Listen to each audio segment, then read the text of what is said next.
Africa. First of all, I thank you for giving us your time to talk to us.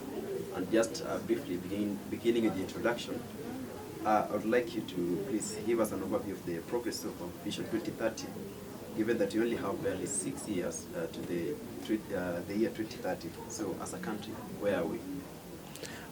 Thank you very much indeed. My name is Sakwa Bunyasi, Chairman of Vision 2030. Vision 2030 is huge. It's economy-wide. In terms of projects underneath it, at one time I think there were over 400. That's now something historical that I've learned as I came in. And I've been reduced now to just under 200, still a very large number. What we're doing now is that the Vision Secretariat, Vision Delivery Secretariat, are analyzing the data that is coming from the implementing agencies. Remember, Vision 2030 has to implement. They simply monitor and they use data derived from agencies and institutions that are implementing, ministries, other institutions that are implementing. And we do get the assessments, and sometimes they do some verification.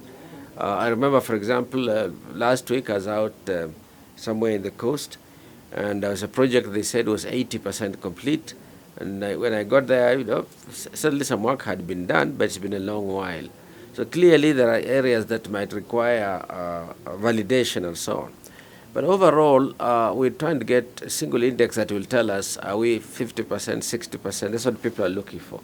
For now, we have variable indices. Well, how have we done on roads? How have we done on water? How are we doing on aspects of agriculture? So I do not have a comprehensive indicator I can give right now. But we are going to do a very realistic assessment of what has gone well and what has not gone so well. Because we need to understand what has gone well, and we can do more of it as we look way beyond 2030, which we shall soon begin doing. And we shall also then have to question ourselves, why did we not get things right? Why did things not go so well? We are at a time now, as we speak, when particularly food prices were quite high for various reasons, as people might know, sometimes they forget. We had COVID, and agricultural activities really did suffer that time. Then, and that was 2 years in a row. And then we had the drought, overarching drought. So our production levels were quite low. And so income too was also low because jobs were lost and so on. It's a combination with that and among other things that has created havoc for us. Now, of course, we're adding in Russia and Ukraine. Who knew that Russia and Ukraine would matter for us? And they're saying, well, all petroleum-based products, fertilizer, things like that, and oil and so on are affected. So prices have gone up very high. We also tax them heavily. That makes a bad situation even worse. Those combinations are short-term blips, and really not part of the long-term vision on this. And then we are hoping that as we analyze better and implement consistent policy, we will be able to weather these problems. They'll always come, but they shouldn't be as severe or as worrisome as this has been. So the outcome on status of Vision 2030 is still mixed, but just give me another month or 6 weeks perhaps. We will have some quantitative data that I would like to share. And I don't have my colleague here. Yes, he's right here. He'll make sure he assembles you back at some stage, and we're able to discuss a quantitative outcome of the status. Yeah, so thank you. The next question that I wanted to ask you, I've already answered. Oh, thanks. I said you give you around 6 months, but thank you for that. But so far, since you came in, what are the challenges that you're facing during the implementation of the strategies for the Vision 2030? Because Vision 2030 is coordinating independent agencies that have a mandate and a budget to do what they're supposed to do, that read directly what the government policy is. They stick with the targets that they themselves agreed to achieve by 2030. And Vision is simply collecting this information. They cooperate quite a lot, so we don't have a big problem there. And sometimes using their own analysis and assessments, sometimes doing some topping up assessments, and trying to bring everything together. That is, it requires a lot of continuous interaction. And the capacity in Vision 2030 is small. Vision 2030 is a lean institution which relies on good analytics to come from the sectors so that their work will be integrative because it would then be based on good work from each of the agencies. That bit has not really come through well. And the budget allocation, we can overcome the lean institutional capacity limitations through a better budget, and we can then bring in people on short term and others, because human component is very important. And of course, you can mechanize some of it. But they are doing a great job. There's a great job despite that. There's no one in that institution that is idle. And if we all work like that, we would be very lean and very efficient institutions. I think that is what I see in Vision 2030. My name is Don from Channel 7, and my question is, what are you doing exactly to make sure that young people, because this is a long-term project that is happening, what are you doing making sure that young people are part of it and they're engaged in a bigger way? Yeah. Remember that the Vision 2030 is a program that was prepared 15 years ago or so. And each year, as programs get on board, they seek to meet the criteria that they agreed at the beginning. Now, the youth component in Vision 2030 is still very, very important. What we should be doing better off is to say, what's the gender component in what's being done? Gender includes both male, female, but also the age variations and so on. Okay, when we talk about youth, PWD, and so on, is all part of gender. What is the gender status in our development programs? And clearly, the other day I was in a seminar in which the National Council for Population and Development said that the average age of a Kenyan is 17. Today I had 18, 20. That cannot be true.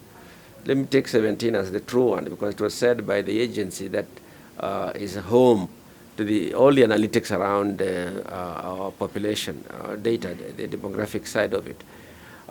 So the thrust of our development must contain, of necessity, the youth of it. Either how they participate in it in some cases, how what is being done will impact them. And we need, what we don't have very, very well in Kenya yet, is the data tracking. To talk only about facts dictated by data, evidence. People tend to hold on to one item and they hang on to it for too long and it gets surpassed. But what I can assure you is that in the next phase of the long-term vision that we're going to have, we shall have a huge component on things that are where the youth have a huge comparative advantage in the creative economy, the digital economy, and so on. And we will be working with agencies in those sectors, all the way from sports to technology, to real sectors where the youth can participate in, and so on. And we hope we shall have a separate tracking mechanism for it. Yeah, thank you. And thank you. Lastly for me, let's talk about industrialization. One of the aims of the Vision 2030 is to transform Kenya into a newly industrializing and middle-income country, providing a high quality of life to all its citizens. And based on the current situation, you can see that we have high taxes, and the environment is not that conducive for the business sector and industries. What are the changes that the Vision 2030 program is trying to bring in that will change this sector?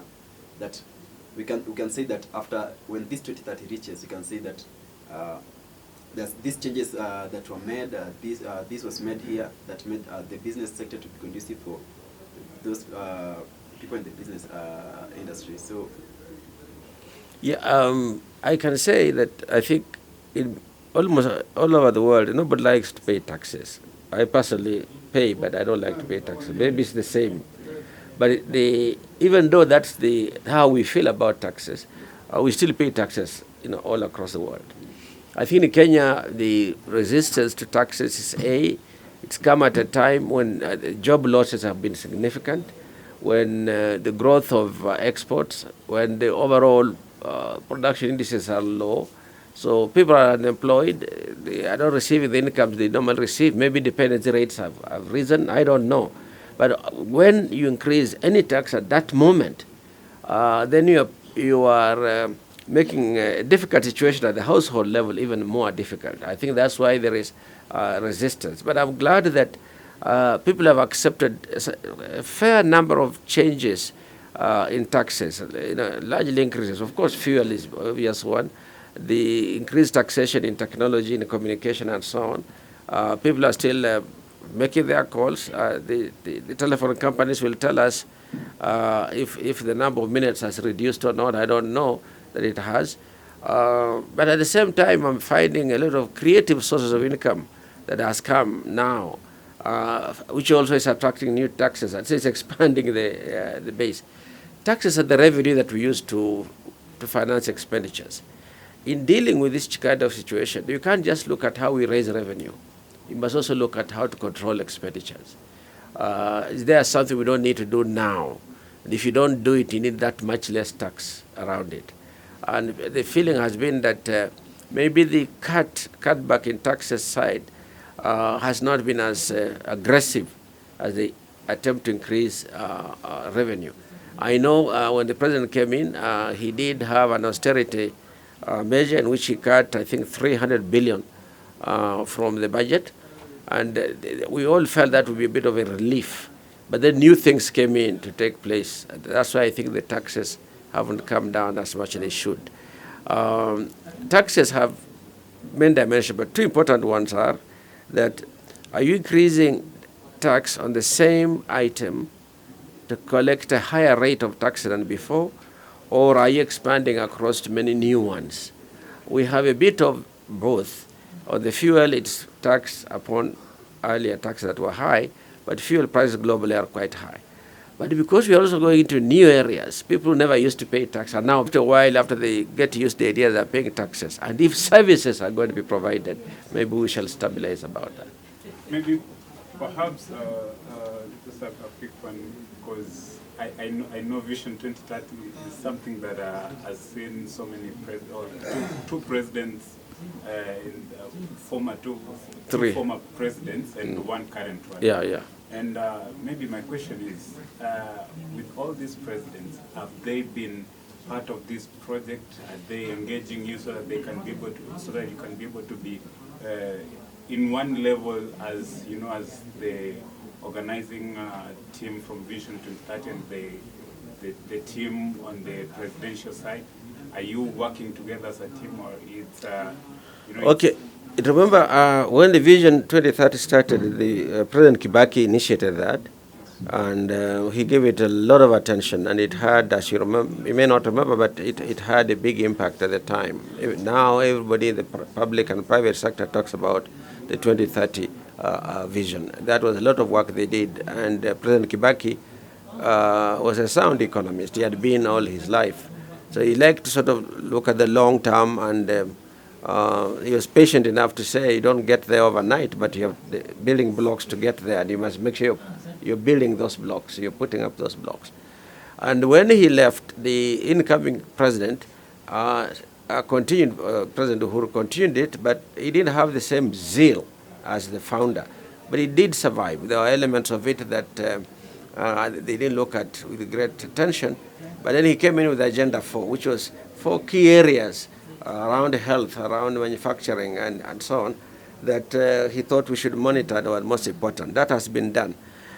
This president has come in, and now he wants us to almost go back to the original idea of the vigor of the Vision 2030, but to go beyond. And we shall be looking out a further 30 years from 2030 to about 2063. Why 2063? One, it will coincide with the long-term vision of the AU, makes it easier for convergence with others. But more importantly for us, Kenya will be 100 at that time. So we'll be looking at Kenya at 100, which will be up to 2063. And now we're going to have a chance to relook at what we had looked at earlier. There are new activities that have come in, particularly because of technology, that might propel our economy in different directions and so on. The emphasis on youth is quite real, as you can see. And the youth are not just out there playing games. If they are doing so, we are also looking into games for income. People are playing all kinds of sports and athletics and so on. But there are also now entrepreneurs. So it's going to be a different world as we look further down. And remember, today's youth in 10 years is a married adult. So it's not a static thing. That youth thing is a different group coming in, but there will always be youth. I think the projected numbers, even in the 26-something, youth will still be more than 50%. People below 17 will still be about 50% of the population, which is a hell of a lot of youth. So we're going to have an economy driven by interests that serve the youth and the participation of the youth themselves increasingly. Now, to do that, you have to keep them educated. For example, say expenditure on education will still be taking a significant part of what we do. But there are many aspects of it that we can explore on another occasion. Maybe you, as a colleague of mine, somebody remaining. Yes, the last question. You perhaps as being the leader of this program, was that one thing that you feel or you think that is you're going to achieve before 2030 that was there from the beginning? That one thing. After 2030, that vision, remember we are only tracking and analyzing and so on. I think we're going to meet our targets in education, maybe surpass them a bit. In infrastructure development, that probably shall surpass a bit. Now here people are saying it's not just tarmac, because there's a lot of tarmac during that time. But without that tarmac, we felt that we were sort of a forest without roads and so on. But of course, we have to agree that infrastructure development alone is not enough to provide food at household levels, but it's essential. It's an enabling factor. So I think we have done well with enablers, I would say. Okay? But on the day we launch that report, we will have a whole day seminar, and we can ask all the questions, and each radio station can go off with what they want out of it. Get hold of this gentleman.